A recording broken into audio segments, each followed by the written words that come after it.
Formula One returns to Imola for the Emilia Romagna Grand Prix this weekend, but with heavy rain and flood warnings sweeping parts of Italy, will we even get a race this weekend? Could we see a repeat of Spa in 2021? Oh, let's hope not. My name is Martyn Lee from the Autosport podcast, and joining me today are Jon Noble, and our special guest direct from on the ground in Italy is Roberto Chinchero. Roberto, last time we saw you in the glorious sunshine of the Ferrari launch. How bad is the weather in Italy right now? Hello, everybody. At the moment, we have flooding in some zone not very close to Imola, about 30-40 kilometers. There is a weather alert that is including Imola zone. The schools are closed, for example, in Bologna and all the zone around the city. But at the moment, road conditions, for example, are good.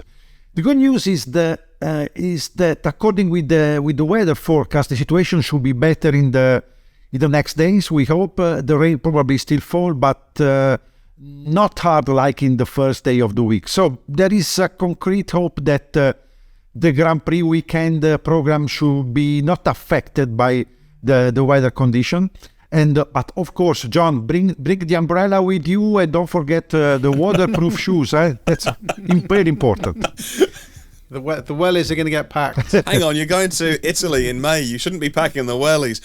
John, we've had wet races before. We've had races cut short. Adelaide in 91, Spa famously very short. Are we at risk of even a Formula One race being cancelled because of the weather? Surely not. No, I don't. I think cancellation's too much. I know the situation's pretty dire, but we've been through events. I mean, let's think of the typhoon that rattled through Suzuka. So F1 has a way of getting through these big events. It knows how to deal with these problems on track. Spa's thrown the worst of it. Suzuka's thrown the worst of it. So I think the track side of things shouldn't be too much of an issue. F1, FI knows what it's doing. I think perhaps the widest issue is kind of the disruption to spectators, to teams, to media getting in and out of the circuit.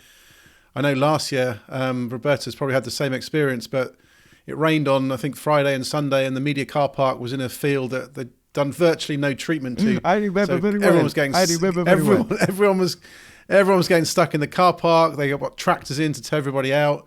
So it was all a bit of a headache and a bit of a mess. And I think the media centre has also been moved this year. It's no longer above the pits. It's in a tent other side of the track. So I think it's going to be a bit of maybe a disrupted weekend of getting soaking wet, stuck in car parks, getting some messy shoes, but hopefully not too disrupted for everybody.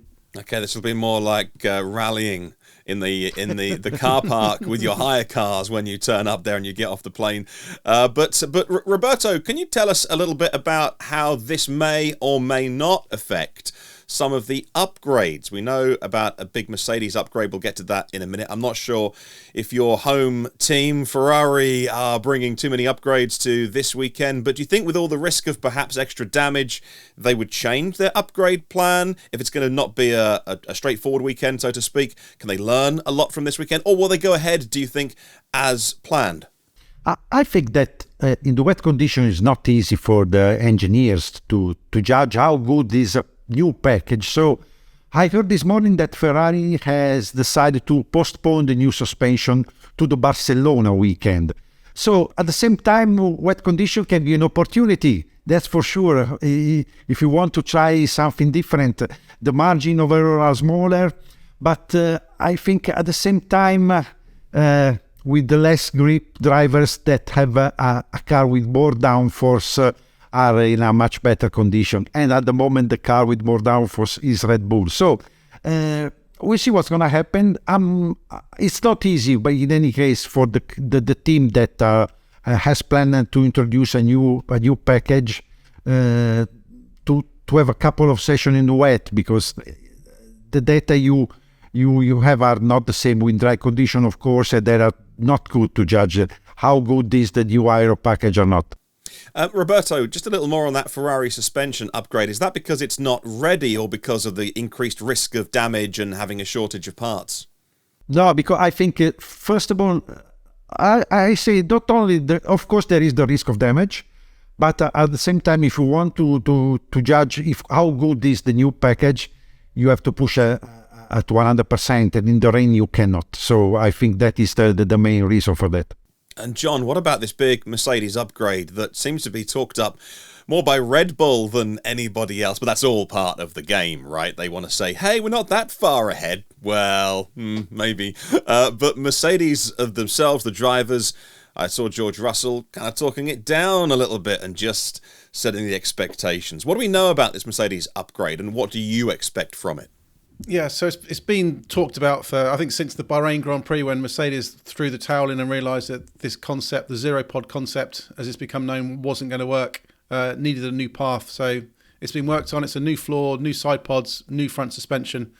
I think it's always hard to tell. When teams bring upgrades, sometimes you can take kind of one step back to understand it, work out where the car needs to be set up, where the right platform is.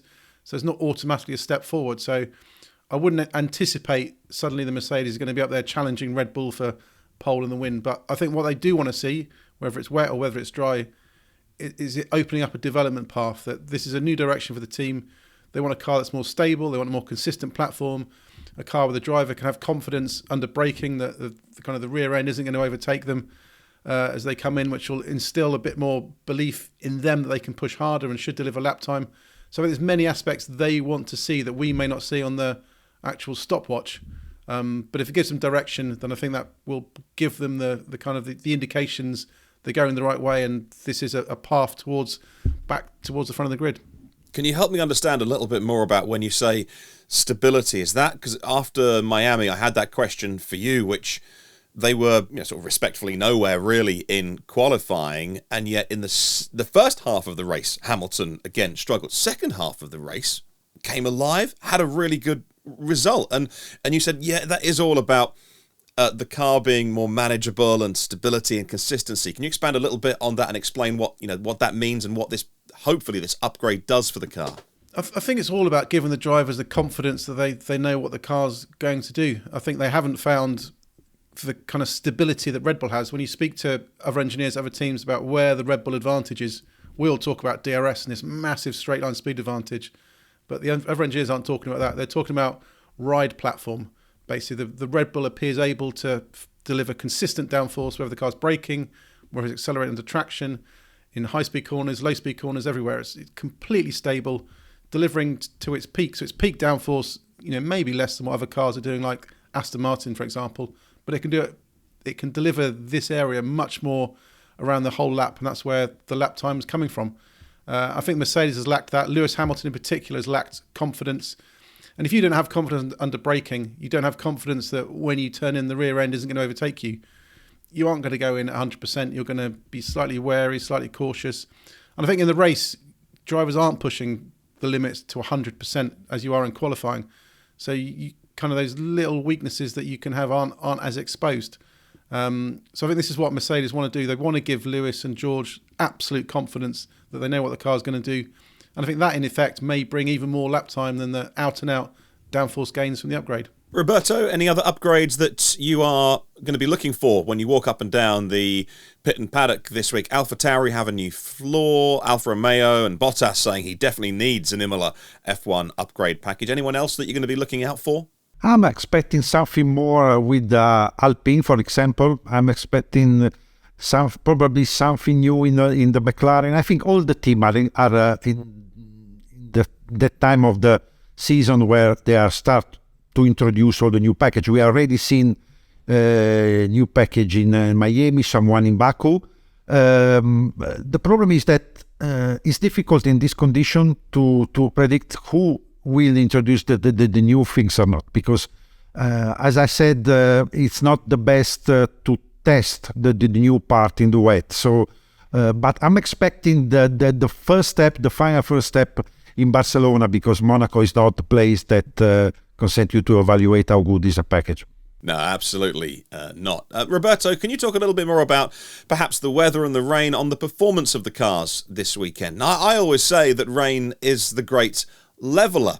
And Pat Simmons, who writes for our GP Racing magazine, actually did a really interesting piece, and also for the website as well, as sort of disproving that. So if you look at the data and if you look at who does well in the rain, yes, drivers can have standout races and they can excel, but often the teams that are really good are always really good in the rain as well. So maybe that disproves what I say, which is rain is the great leveller, because the good teams are great teams. Can you talk a little bit more about what you're expecting this weekend to see if it is extremely wet from the teams? Everything is more extreme in the wet. Of course, we always see more mistakes. It's not easy to manage for the drivers. I cannot think about the visibility, for example. It's a big problem. And nobody has run the car in the wet condition just for, I think, John, except for just one session. I don't remember if they used a lot of the wet tires this year. I don't think so. At the same time, I'm expecting something for drivers, for example, like Lando Norris. The first time that I made, because it's very good in the rain, but I remember last year also George Russell was impressive in Imola. And I think there should be some quite surprise results. But of course, remember that Max is not bad in the rain, of course. And the car with more downforce normally in the rain is something that can make more the difference compared to the usual. How did the Italian press react to the problems of Leclerc and Miami? We saw him on the back of that scooter more than once recently, heading back after mistakes. And we've seen some people saying, well, that's if you want the genius of Charles Leclerc, if you want the speed, you've got to expect this occasional things to happen. I think Anthony Davidson had some analysis to say, hey, maybe it was just a drain cover or something on that on the apex that kind of spat him off a little bit. Not necessarily perhaps his fault, just the line that he happened to take. What's been the reaction in Italy to the recent Leclerc mistakes? Is he being forgiven for it or criticised for it? Well, he was very honest. In the end, he said that the car was lacking pace and consistency. He explained that at some point, he said in the same corner we had oversteering and understeering, and the car was suffering, was wind affected. It was quite hard, but at the same time, I think that Charles, in the past, he has respect for many reasons. I think that during the 2021 was not easy for him to drive a Ferrari that was not competitive at all. But at the same time, when the car was far from being competitive, he confirmed to be a team player. And he was so obviously, because it's not easy to stay in that condition. But he never spoke out of the turn. He suffered, but he always confirmed how big his love for the team. So in some way, I think that now Charles is in the condition to explain exactly which kind of problem has Ferrari. Of course, in Miami surprised a little bit because he did very strong analysis of the car, but was what we see what we saw on track. So I think from some way people is respecting that he's honest, and I think that's it. For sure, there is nothing that he said that was not confirmed on track. I didn't see anything bad and any media bad comments about the fact that he was very transparent. Yeah, and one of the things that I certainly love about following Charles' career is he is so honest. Was it the Azerbaijan crash where he was immediately on the radio saying, I'm stupid, when he crashed his own mistake? And Formula One drivers just don't do that. They blame anyone but themselves. And it's that honesty that I think makes people fall in love with him as a person and follow him as a sports person. John, can you tell us a little bit more about new tyre regs this weekend? What's it all about and how's it going to work? Well, this is aimed about sustainability, looking to the future, that Pirelli brings, hundreds of sets to a Grand Prix weekend. Teams can pick and choose as they want, but you get to Sunday night and loads of those sets basically stripped down to the rims as they have to be after each weekend and wasted. So what Pirelli and the FI and F1 have worked on is an idea to reduce the number of sets that are bought. So in effect, more of the tyres are used, there's less wastage, and we can move to a more environmentally friendly Formula One. So normally teams get 13 sets of tyres. This weekend it's going to be 11 sets in a slightly different order. I'll have to look at my little notes here. So normally it's 8 softs, 3 mediums and 2 hards.